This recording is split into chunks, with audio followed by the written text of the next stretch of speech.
témoignages d'amour que j'ai lus. Alors en fait, c'est l'histoire. Bonjour, nous sommes en direct sur le blog des blogueurs et en direct de Saint-Maur-en-Poche. Et donc je voudrais d'abord en profiter pour souhaiter un très bon anniversaire puisqu'on fête les 5 ans des blogueurs.tv. Et donc je suis là cet après-midi pour vous présenter mon nouveau roman qui s'appelle Central Park. Alors Central Park, ça commence à 8h du matin à New York. Un homme et une femme se réveillent menottés l'un à l'autre sur un banc de Central Park. Ils ne savent pas ce qu'ils font là. Elle, c'est une flic française. La veille, elle était avec ses copines sur les Champs-Élysées. Lui, c'est un jazzman. La veille, il jouait dans un club à Dublin. Et ils ont tous les deux en commun d'avoir beaucoup bu, mais ils ne savent pas pourquoi et comment ils ont pu atterrir ici. Ils n'ont aucun souvenir de la nuit précédente. Et le roman est raconté en temps réel. Et c'est une enquête de ces deux personnages pour essayer de trouver à la fois pourquoi ils sont là et surtout trouver peut-être qui ils sont vraiment.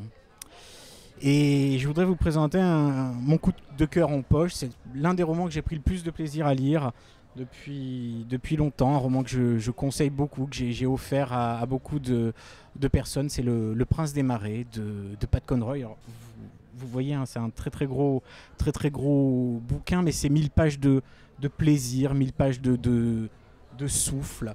Ça raconte l'histoire d'un entraîneur de football américain qui un jour est appelé à New York parce que sa petite sœur a fait une tentative de suicide. Il va à New York et à New York il rencontre la psychiatre qui suivait sa sœur et il commence à avoir une discussion qui va durer plusieurs jours, plusieurs semaines avec cette psychiatre, et peu à peu vous allez voir ressurgir des secrets de famille, l'enfance.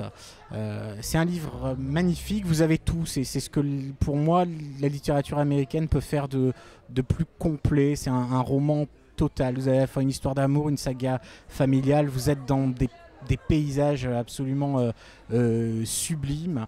Ne soyez pas effrayés par les 1000 pages. Vraiment, je le conseille très souvent et jamais personne m'a dit qu'il a été déçu par ce roman. Voilà, à bientôt.